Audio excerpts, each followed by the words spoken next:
Hey, I'm Robert, Cook Saw Manufacturing. Just want to say a quick word.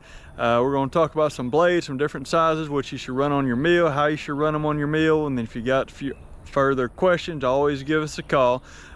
Quick note, we are down a mic in this video, so I do want to apologize ahead of time for that. Trying to yell at you a little bit, but just bear with us and we'll do better on our next one. Hey, I'm Robert with Cook Saw Manufacturing here, Mr. Tim Cook. We're going to cover another topic today. We talked about breaking blades in our previous video. If you missed that, we'll put a link below so you can find that. But we want to talk about different blade sizes and what size blade you should be running for your sawmill.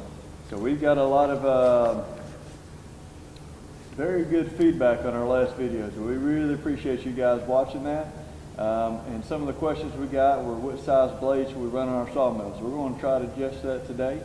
And if you've got any other topics that you'd like to see, any questions, please comment below, shoot us an email, give us a call, and we'd be glad to address those. So Mr. Tim, we sell a lot of blades, and a common question we get, specifically this last video, but even overall, is what size blade should I run on my sawmill? A lot of different sawmills out there, a lot of different configurations, a lot of different goals people are after. So we kind of want to break that down if you're able to, and just kind of give us an idea of what we should expect. And I know we can't get quite into detail on every person's situation, but we can give a real good general overview of what to expect. And if somebody's real special, they can always call, and we can walk them through individually. We can do that. But what's so let's start with a hobby mill. We sell the MP32. So in that mill, we're ranging 20 to 25 horsepower. Now there's some other mills out there a little bit lower in horsepower, but that's typically a 19-inch band wheel. What size blade should the average customer be running on that type of sawmill? Right, and the first thing that comes to mind, I'll give a little preface on it. When somebody out of the blue asks me what size band should I run, my first question is, what horsepower do you have? Because you know the horsepower is going to determine how much band we need to supply. And so the first thing, 20 to 25 horsepower, an 1.25" blade will max that horsepower out. And so there's no need in going any wider than that. You just spend more money into cutting the lumber that's not necessary. The 1.25" will choke a 25 horsepower motor off sawing straight if it's aligned properly, if the blade's sharp and set. So if that blade is doing what it's supposed to do, if that horsepower is driving that blade and all things are considered correct, it'll choke a motor off sawing straight. And now if it's dull blade, if it's damaged blade, then that's different. So the first thing, you know, we just try to determine that. Then the next question that would come to my mind is how big are the band wheels? Well, on our mill, they're about 18.75, right at a 19-inch wheel. We have steel wheels, they're ground true, so our wheels are very true. You know, I know what that mill will do with that 1.25" blade. And so if you had bigger diameter band wheels and more horsepower, then you would consider going to the 1.5", and that's when you would make that determination. Now, a common problem that people have is they're not cutting straight one day and they frustrate themselves and they get frustrated and it's easy done. And they want to go to a bigger band, thinking that bigger bands solve problems. I mean bigger, I mean wider. And wider bands can be more difficult than narrow bands quite often. And so there are some things that change when you go to wider band. So we can step up to the 1.5" band. And when you go to an 1.5" band, there's 0.42 thickness, there's 0.50 and 0.55 thicknesses, and there's a few more in between there. But those are your main thickness blades. And what you've got there is a bigger wheel diameter. When we step up to 50 horsepower, 60 horsepower, we step up into a bigger wheel diameter. And remind me again what diameters we have. We're running 26 inch. Right. On our AC 36 mil. Right. And that's a 49 to 67 horsepower. Typically, we run gas and electric, but it's most common, 49 to 67 horsepower. Right, right. And you can run up to a 2-inch width band on a 26-inch wheel. That's about as small a wheel as you want to have running a 2-inch band, but it will do that, and it will drive it hard. The next thing I want to know is, what are your cutting goals? You know, how much lumber are you trying to cut per day? Are you cutting lumber for a barn or cutting lumber to build a house? Then speed is not altogether what we're after. Then that 1.25-inch blade will just do fine. If you say, I've got a 50 horsepower motor and I'm needing to cut 4,000 feet a day, well, you got to step on up to 1.5-inch 055. We get more beam strength from the gullet of the blade to the back of the blade. That's your beam strength. You get more strength in width than you do in thickness. However, thickness does add to it.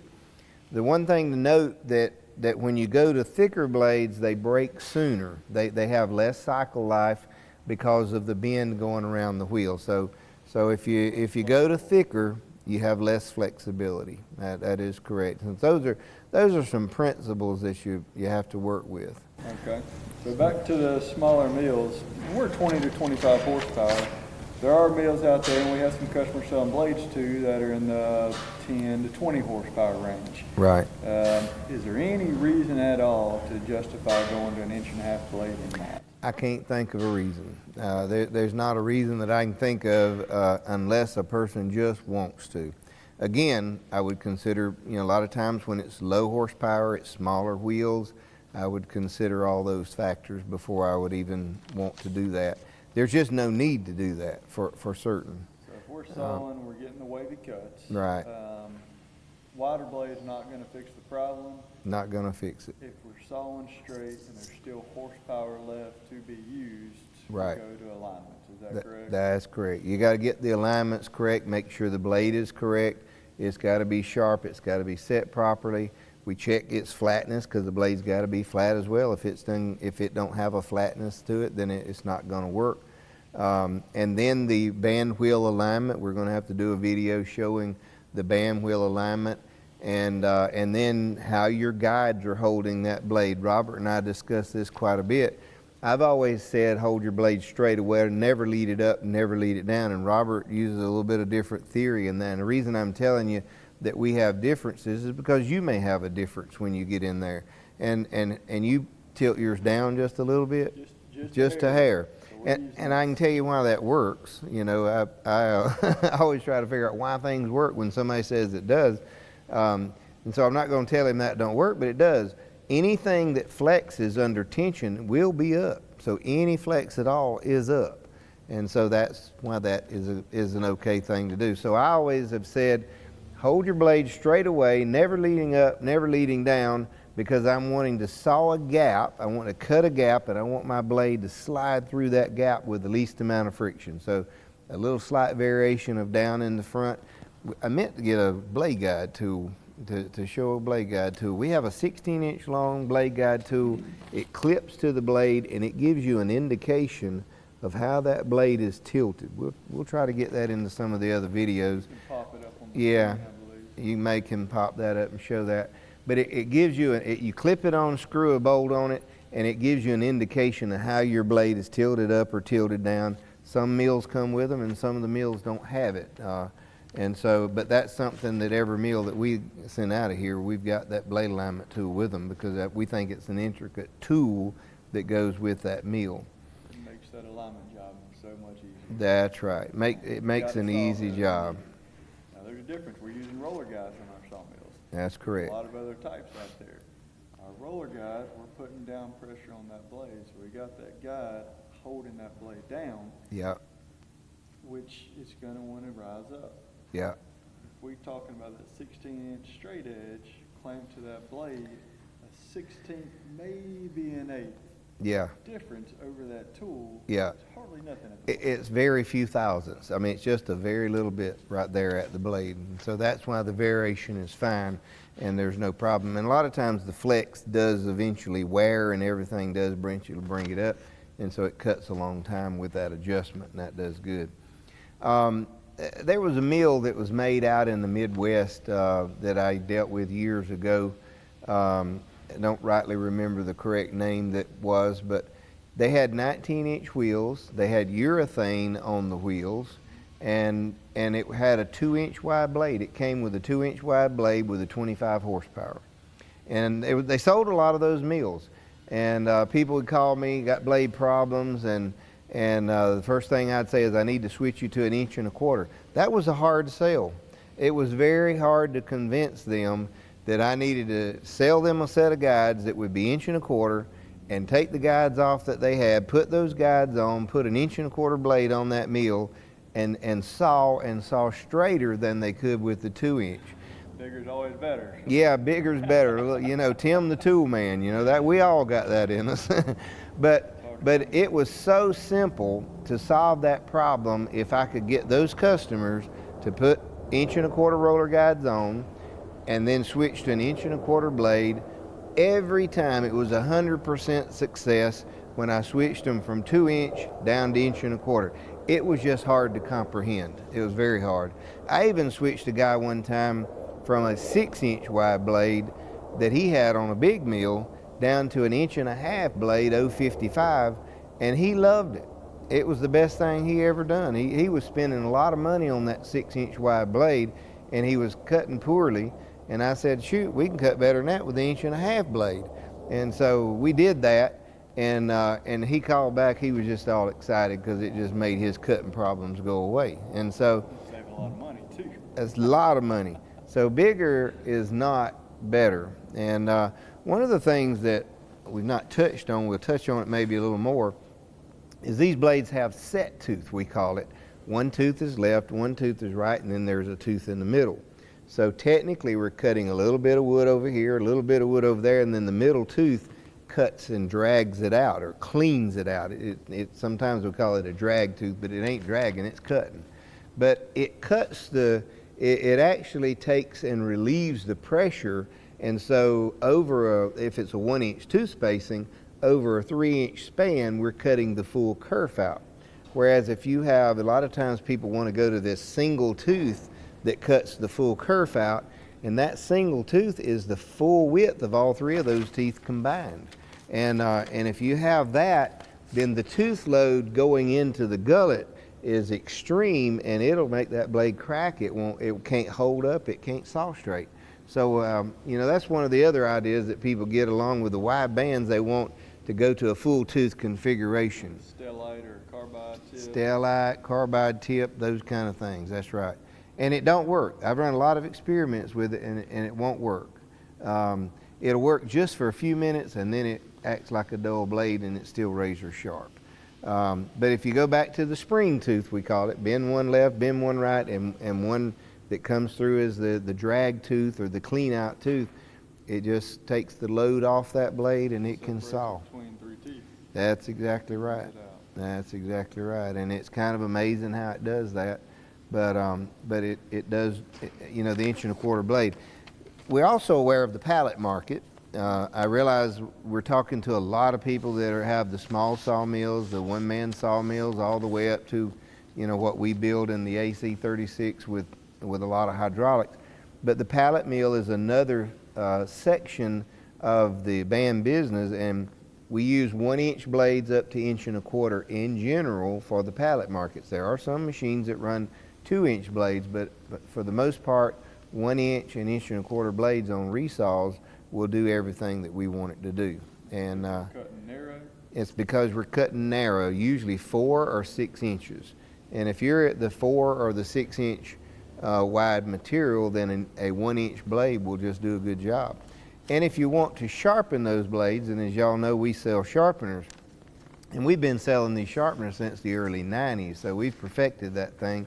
They do a great job. So if I want to sharpen the blade and I'm running pallet mills, then I'm going to run an 1 1/4 inch blade. It's a whole lot easier to run that blade, keep it sharp. It'll saw fast, and it just makes sharpening the blades a lot easier to do. Get more life out of the 1 1/4 inch. More life out of that 1 1/4 inch blade, yeah. That's right. And most of the pallet resaws are 20-inch wheels up to 26-inch wheels.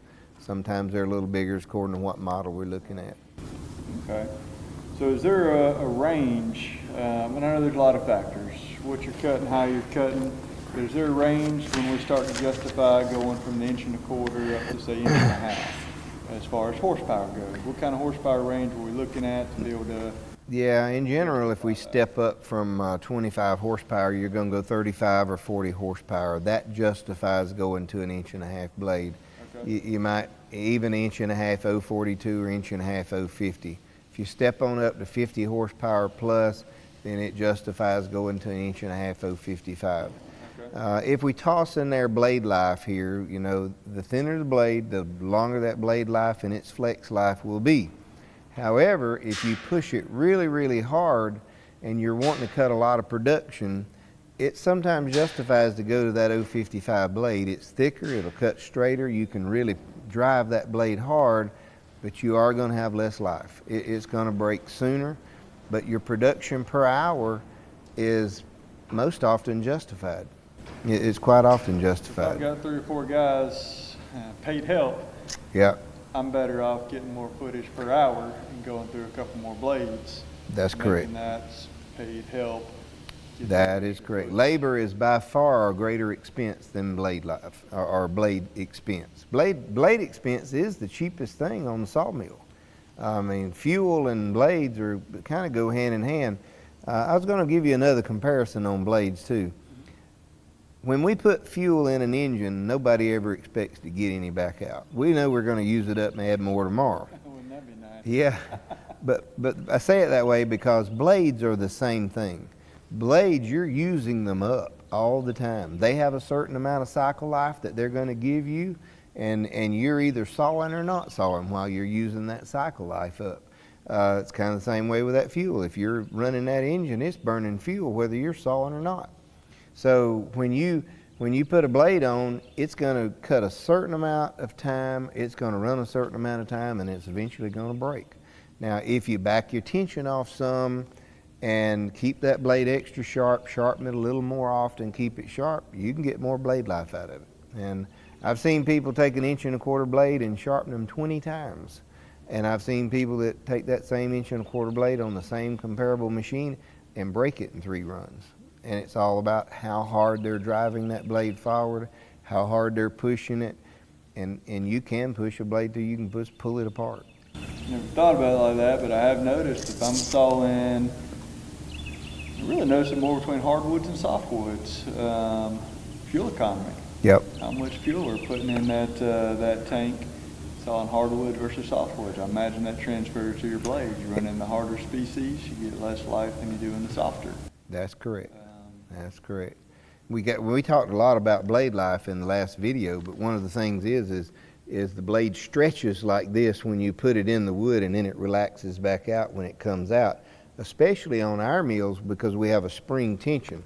Our spring tension can go in and out, it floats. So when we hit the wood, it stretches, but the spring tension takes that slack up and it can saw straight on through, and when it comes out the other end, it relaxes back. It's in small amounts that's happening. It's not measurable with a ruler, but it is happening on all blades. In the way back in the older days, there was the wide bands. They have a fulcrum lever, and that lever you put weights hanging down from it on an arm, and that lever you wanted it to be level when you saw. As the duller that blade got, the more that tension would have to drop further down. It would stretch that blade further and further. That was an indication of how your blade was stretching. That arm would fall down, and then when you come out of the cut, it would come back up. And then the next board you cut, it would drop that arm back down, and the duller it got, the further that arm would go down. And so it meant you were putting more tension on that blade. And then where people would make a mistake, they'd stack more weight on it. It was kind of like the old, it looked very similar to the cotton scales, we called them. They put weights on it, and then it leveled out, and you knew how much weight you had on something, and they used that same method. And so what they would do is, as it started pulling further down, they'd stack more weight on it. And of course, they tensioned it up more, and they tensioned it up more and break the blade. It cracked those blades under every gullet. And then they want to know what the saw filer did wrong. It had to have somebody to blame it on. Um, so we're more into the production mills now, 50, Yeah. 60, 70 horsepower machines. And I've got the 3 to 4 man crew. And we're running hard. We're sawing grade, pushing it hard, 8 hours a day, 5 days a week. What's my benefit on going between a 7/8 two spacing versus a 1-inch two spacing? A 1-inch two spacing will just feed faster. Okay. It does take on a bigger tooth bite size, but getting a bigger bite size helps by keeping the sawdust in the gullet better. It's a bigger particle of sawdust. It stays in the gullet better. It throws it out and cleans it out. And the faster you can saw, the bigger the particle size is. The bigger the particle size, the better it cleans it out, and we cut that friction down. So it's kind of a cycle that once you break over a threshold, it actually can saw faster because the blade's running cooler. If you slow down too slow, you get powder packing by that blade. That powder is full of friction. I mean, it's going to make friction beside the blade. It's going to heat the blade up. Well, a hot blade's a weak blade, and a weak blade you got to slow down. The slower you slow, you slow down a little bit more, and now you're going to be packing more sawdust, and it just gets worse. But once you can speed up to a certain level, and that sawdust particle gets larger, then it cools that blade. It can keep the blade cooler. It actually don't cool the blade. It just does not allow the friction to heat the blade.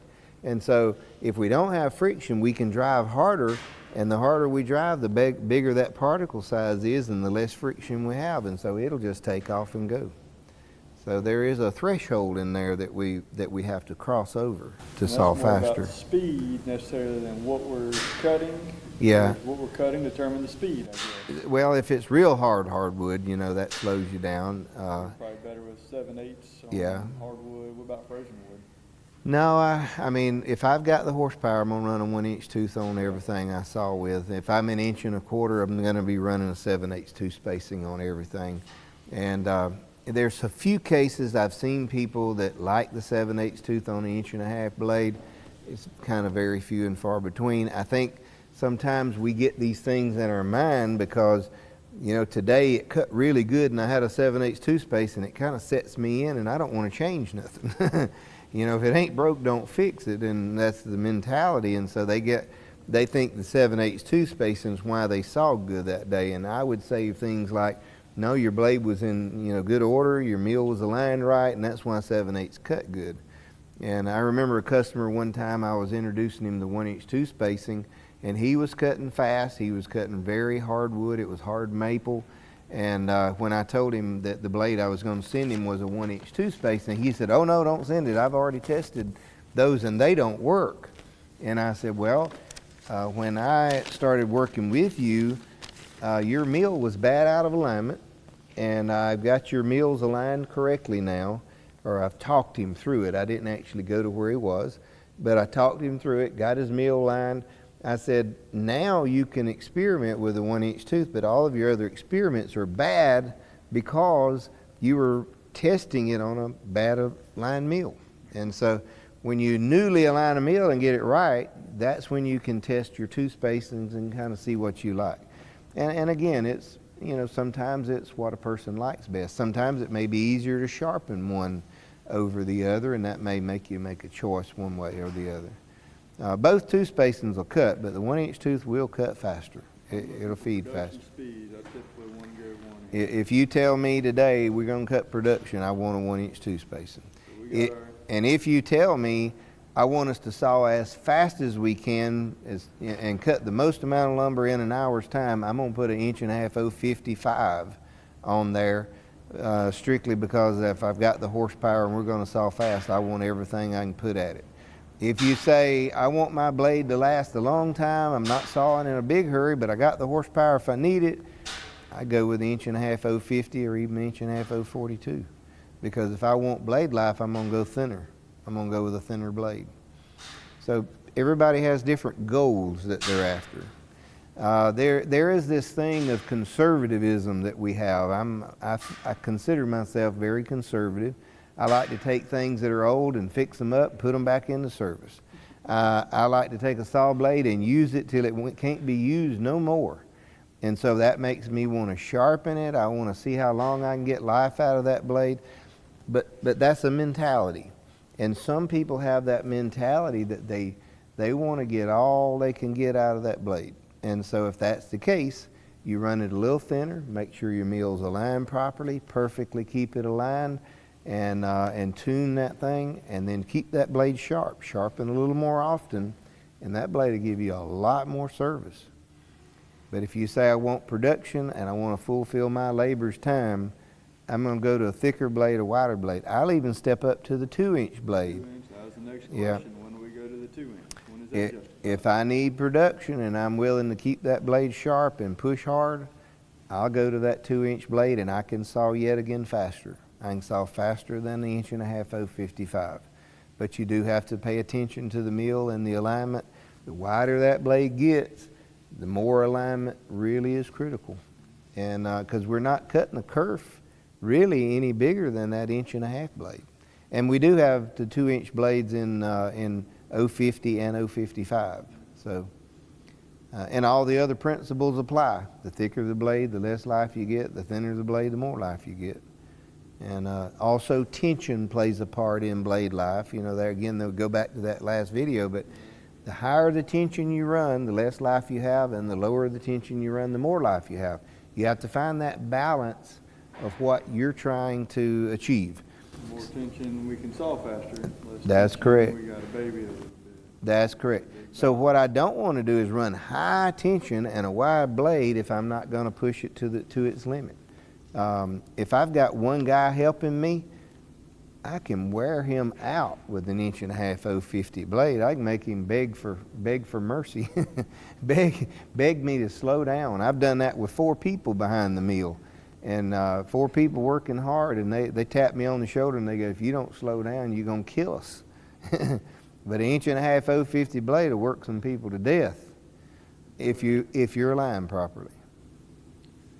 Okay, well, it kind of gives us a good idea.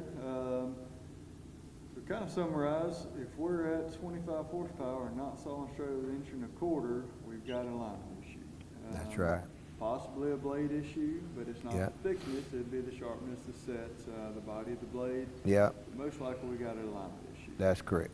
That's correct. When we step up to the, so I'm gonna say 30 to 40 horsepower range, that'd probably be more of the 1.5" 7/8" 2 spacing. Is that kind of where that Well, falls? yeah, I 1 mean, inch? and you could experiment with both and come up with what you Find like out what best. That's works. right. That's the thing. Yeah. Two customers, same sawmill. Everybody's got, like you said, different methods of pushing hard, pushing fast. That's correct. And when we start getting production, we're looking at 1.5" with a 1-inch 2 spacing.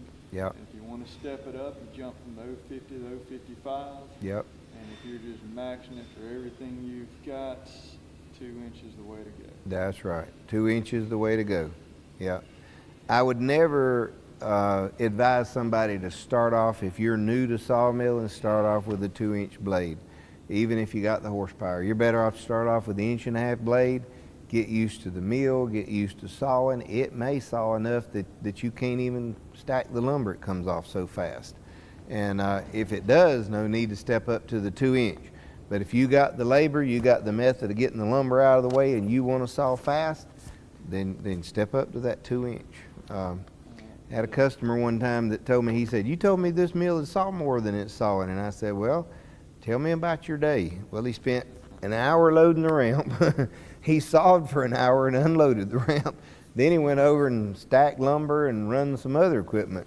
And he only ran 2 hours a day, and I thought he did pretty good. But you know, as long as that mill is in the cut, you're making lumber. But if you're stopped and over here loading logs, you can't count that against the sawmill, really. It's not sawing, it's not cutting. That's it. It's not making Yeah. lumber. Yeah. So a little bit on a side note there, changing that blade out. So if you do get our mills and you start with an 1.5" blade, it's a very simple process to change it to a 2-inch. It's not very elaborate. We're swapping our guides, which is a single nut, and then we may adjust our band wheels. I'd actually expect to adjust our band wheels, which that system is built in, easy to access, easy to do. So you're not set in stone where you start at. Right. Especially on our sawmills, and I would say most mills have that adjustment built in. Yeah. Technically, we run 1-inch blades on our AC36. We wouldn't recommend that, No, but no. we have that ability to go from 1-inch to 2-inch That's right. in 20, 30 minutes. Yeah. Yeah. We could. Yeah. New to it, maybe take us a little bit longer. That's right. But it's a simple changeover. You're not set in stone. Yeah. You get this and do or die. That's right. So if you're having trouble sawing straight and you fall within those ranges, really want to look at alignment. Now, we didn't really cover this, but there's different types of blades. And we may have to dig in a little bit deeper later on as far as angles, Yeah. 8 degree versus 10 degrees. So we may have to dig into that a little bit. We'll have to do that. Video. That'll require a whole segment of time, but yeah, look forward to that coming up because we'll discuss those things. There's answers to that, and They're changing a lot, so we'll throw that yeah. in as a little bit of a teaser. Yeah. There's types of blades, but generally we have alignment issues. Putting a larger Yeah. blade on there is not a fix, maybe a Band-Aid, but you're going to end up hurting yourself in the long run. that's correct. We need to address the mill issues and saw straight. And I agree with Robert. The most important thing is keep your mill aligned properly. The band wheels have to be aligned properly, and that means from top to bottom. And when that's done right, your guides are right, your blade's sharp and set, that blade will saw. It'll saw. Well, appreciate you taking the time to clarify some of that. I know our customers appreciate it. I do as well. But again, if y'all have any suggestions, any topics you want to see on, we're going to try to make this a regular thing. So any feedback is very helpful, and we sure do appreciate it.